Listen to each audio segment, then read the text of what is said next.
Yeah, thank you for having me here tonight. I'm really honored to be part of the series.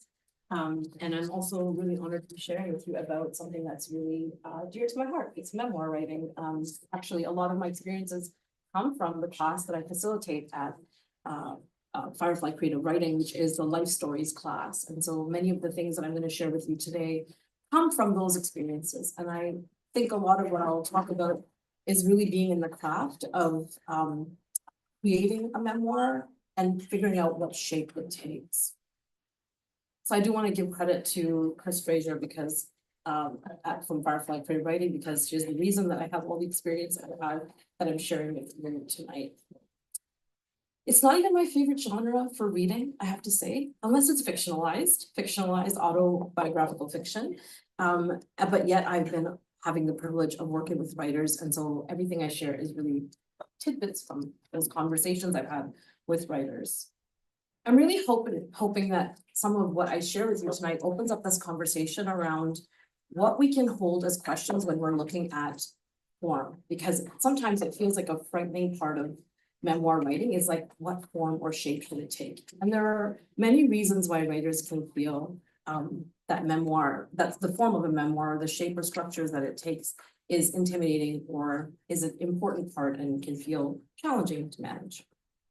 What I like about this is that it also invites what are the juicier parts of the discussion, which is the structures and the elements that you invite into your writing, that you allow to have interplay.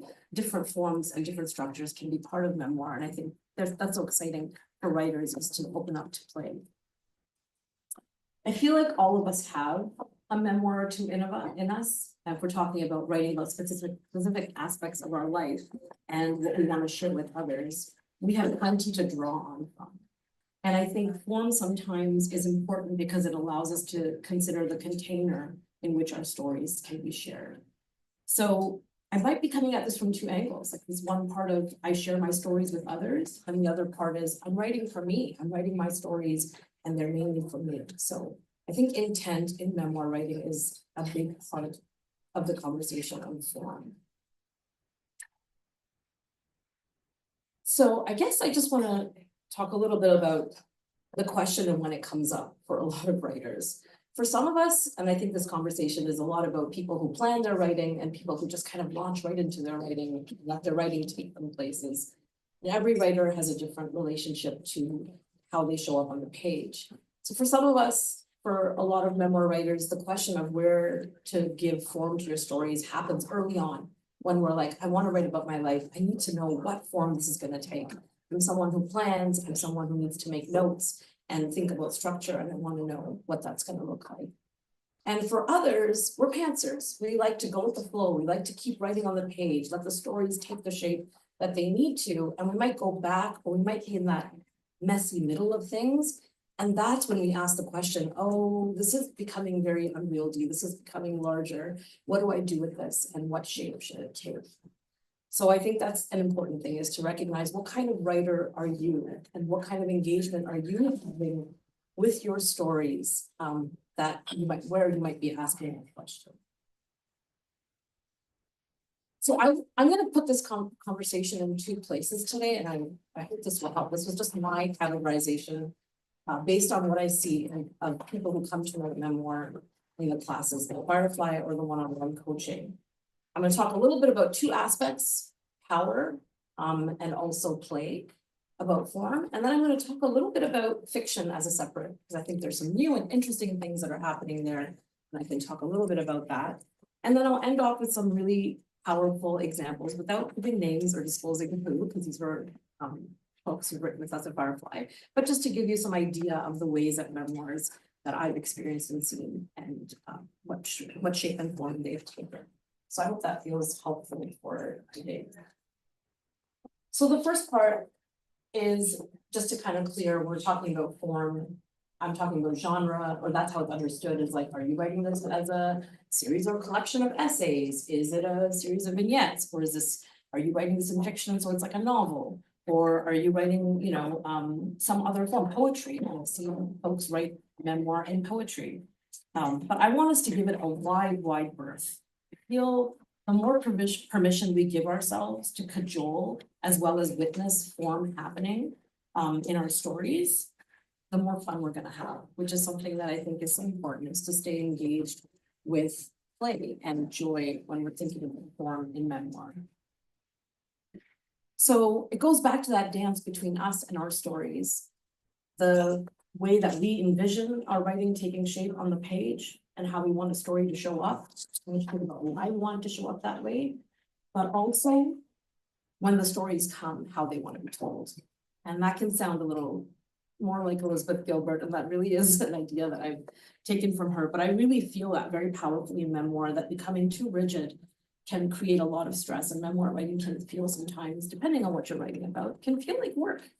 There's the dreamy, beautiful parts of writing a memoir where you're encapsulating memories that feel really wonderful, and then there are the harder parts of memoir. And so there is a bit of a dance between our writing and ourselves. And I think it's the same with form, how that tug and pull of creating and giving shape and allowing things to emerge.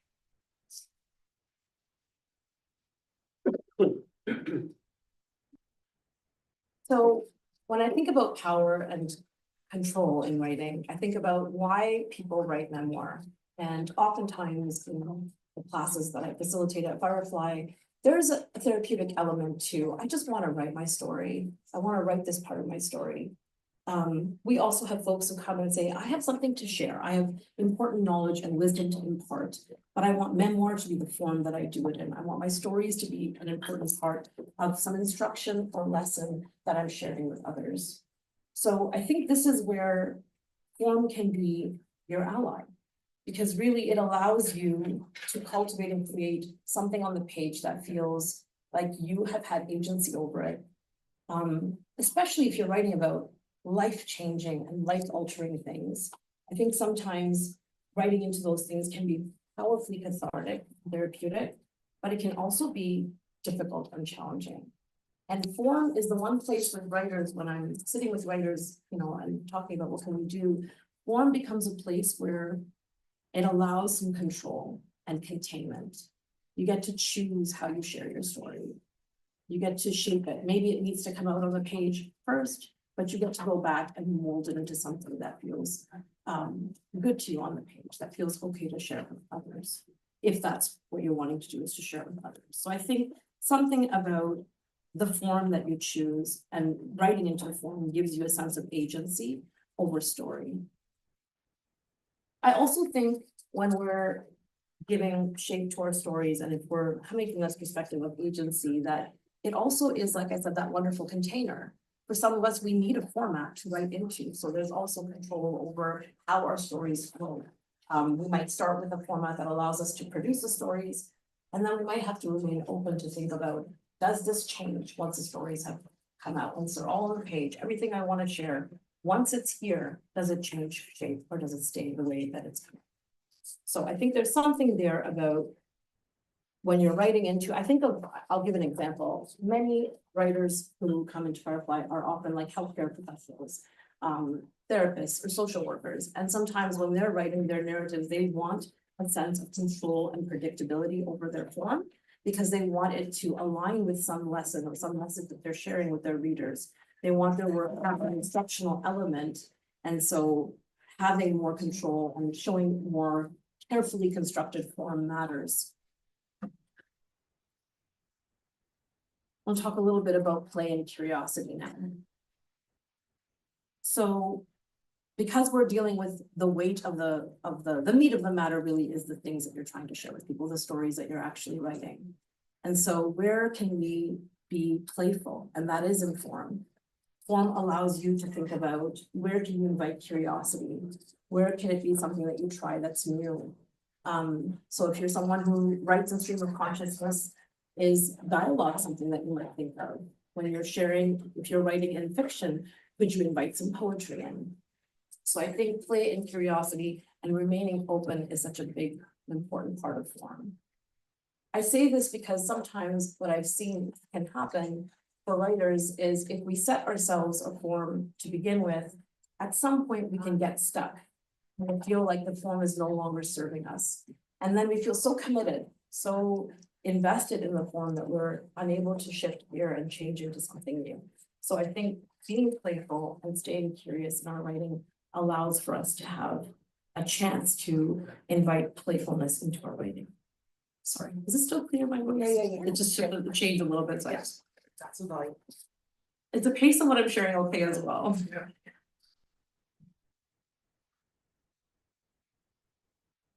I think one way to look at it is that our lives are so varied and the stories that we share are so full of variety. Can our form also honor some kind of interplay with variety of form and structure? Can there be lots of, can we challenge traditional forms?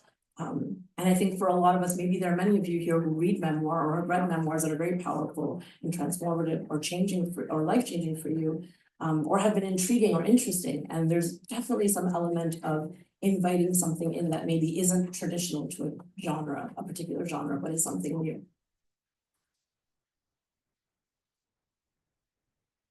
Again, I think form is kind of a relationship with life story. It's a dance, it's a relationship. You're thinking of, you know, who's leading and who's following. And sometimes your stories lead and show you what form they want to take.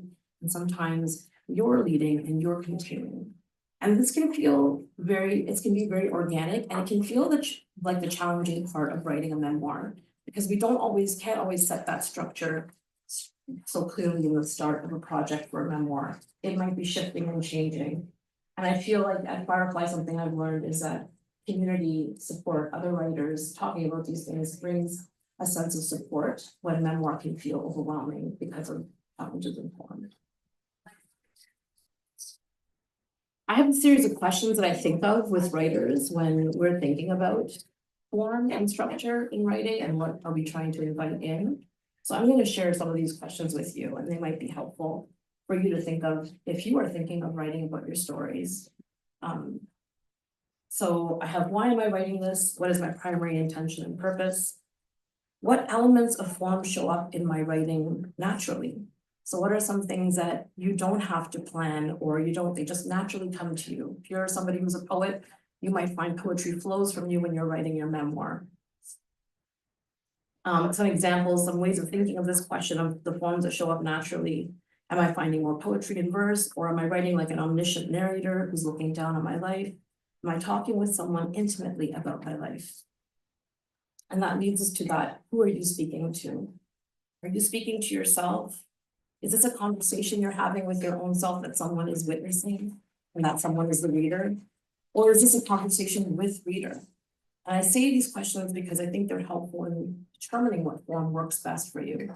What form amplifies what you're trying to do with your memoir? And then part of this is about process. So some of these questions are about your process as a writer. How much containment and form and structure do I need to write what I need to write? What do you need? What kind of planning do you need? Where can I leave open-endedness so that it feels like an open door inviting me in for playfulness? And again, where can I be more curious and examine and explore things with an openness? I'll talk a little bit about autobiographical fiction, which is autofiction, which is very interesting. And some folks will say, this is nothing new. We have been fictionalizing memoirs since the time that we've been writing stories. And writers might do it for a variety of reasons, may decide to take their story and fictionalize it. This might be to protect privacy and confidentiality. But it might also be because it's playful and it's fun. Fiction and imagination allow for memoir to transform in shape and to challenge in ways that may be impossible if you're just telling your story the way it happened. And I think the permission that autobiographical fiction gives is an opportunity to explore power in your writing and what it can do, transformation through form. An example I can think of, and I'm just starting to read it now, but it's fascinating, is one called Valid by Chris Bergeron. I'm probably not saying the name correctly, but it's a translation, but it's an interesting examination of what autobiographical fiction can look like.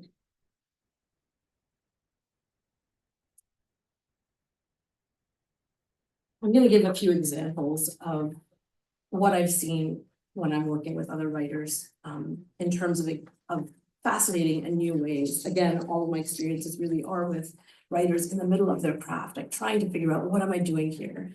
And I love being in that problem with them. Like, where are we? Where is this heading? What could it look like? These are very interesting questions for me.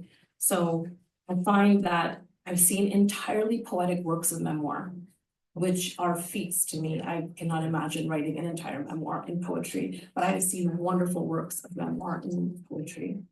I've also seen the ruse of using dialogue with a fictional character as part of memoir, and that it can create an interesting way to share a story.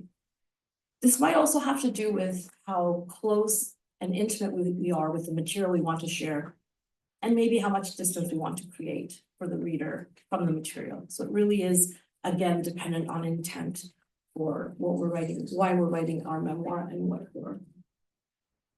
I've also seen interesting styles, that a lot of folks who are writing instructional works, but would like to use their life stories as fuel for what they're sharing with others. They would like to incorporate their own stories in their works, that they might actually use personal anecdote in a way that's very structured, that supports what they're sharing.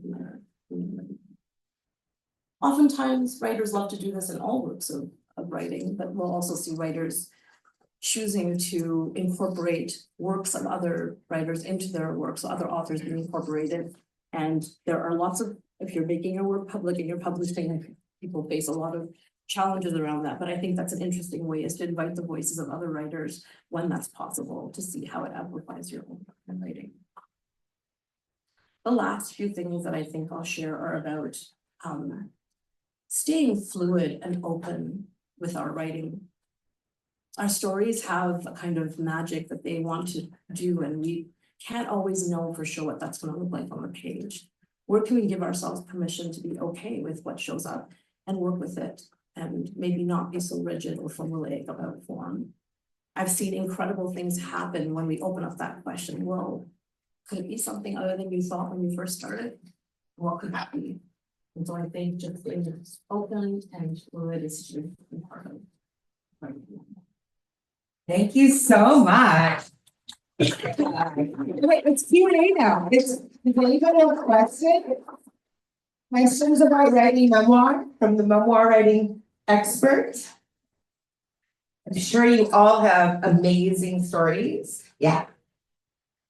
Thank you for that. That was really interesting. I just wondered about your thoughts about what you feel like you owe. I ask this as a personal question. What you feel like you owe to the people who become sort of imbricated into your story? Like, what do you owe the parties who aren't you when you tell your memoir? Oh, yeah. That is also my question.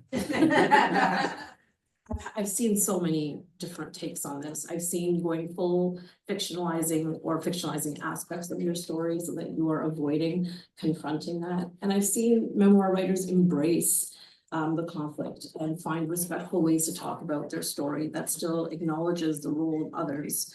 This is tricky space, though. I wouldn't say I know the full answers, but I have seen also heartbreaking stories where stories have been shared and it's not been so easy for those who've written them. So I think the intent of where we're sharing, why we're sharing, is an important part of that. Thank you for asking. There's a lot of memoir. All presenter questions. I'm curious, I guess, coming from a memoirist perspective, how you sort of think about the delineations of genre as well as form, and the way those seem to be breaking down more and more. Like you mentioned ballad, and I know Chris Bergeron refers to that as a piece of autofiction, and not as necessarily as a memoir. And I think of a few others that I probably won't say out loud because I don't want to speak for the author. So I'm curious, like in your classes and when you're working with students, where is there a time where people delineate that approach between like autofiction and memoir, or is that more something that you throw out the window while writing to decide, and that's something to decide after? Like, does that get in the way, or does that like create like more discussion in the classroom? Yeah, it did. Thank you. It's a really good question. I think in our classes, we're trying to open up voices and trying to allow for permission to be on the page as we need to be. So that question I think would be end, we're probably gonna say, do what you need to on the page first and then look at that. And also I think, like when I was thinking about this talk today, like I kept referring back to like how rigid forms can be and genres can be, and how that leading into things is actually gives people permission to try and create new things. And I have seen incredible things in writers' work come from this place of, what if I didn't give this a name? What if I didn't think of a specific genre? So maybe in the beginning parts, especially having some freedom to not.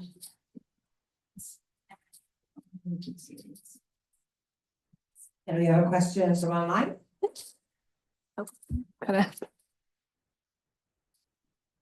Thank you. Marian asks, do you have any advice for letting go of the need to come up with a lesson or conclusion in the memoir and just play and leave a narrative open-ended? Oh, that's such a good question. Oh, yeah, I think that's what everyone really truly needs.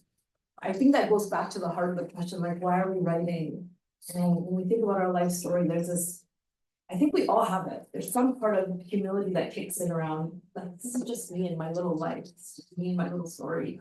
If it doesn't have some big conclusion or some lesson to impart, then it might not be important. And I always like to remind folks, everyone loves story. We all love story, and everyone's story is different, even when it's the same. So permission to share the stories that I have.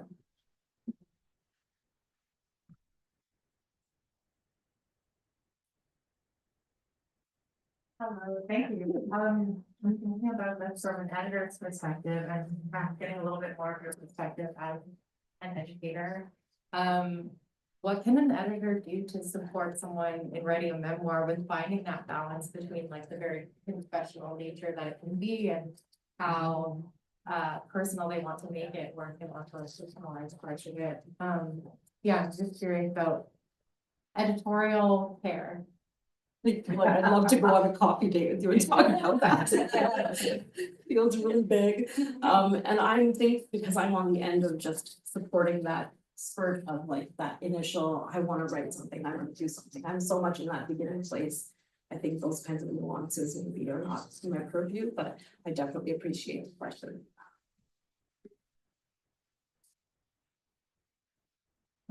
Just want to thank you for getting me thinking about this in a different way. I've been thinking back to my grandmother who wrote her memoir in kind of a very linear way. But then I also got to kind of play a role in kind of transcribing and recording some of the stories that she would tell, and then like putting them together with slideshow images and things like that. And I just really love like thinking about the relationship between kind of the chronological life story, but then the way that stories get told to people, like to children and relatives and friends, and often the same story is kind of being looped back to over and over again, and the ones that kind of centers of gravity in the story. Have you seen people, others kind of play with that, or do you have any thoughts on the relationship? Yeah, the way that stories get told from like in person versus the way that they get laid out. Oh, it's really, thank you for sharing, that's really beautiful. I've seen writers bring in the writings of family members and ask like, I have fragments of writing, what can I do with these? And so those are like, I think, beautiful problems to have in writing, like those are like the beautiful things to work with, is where can you honor the voice of a family member or someone who's left their writing that you want to honor in your memoir. But absolutely, I definitely have folks come with like interview, like folks will have like something that's an interview and be like, how do I incorporate what happened in this interview into my writing? We talk about dialogue and how to bring that, you know, how to bring the voice of someone alive on the page. So absolutely, those are such a. I feel like I'm leaving everybody with more questions to think about. That's basically what I do. Okay, last call for questions, but that was an incredible conversation. Thank you so much.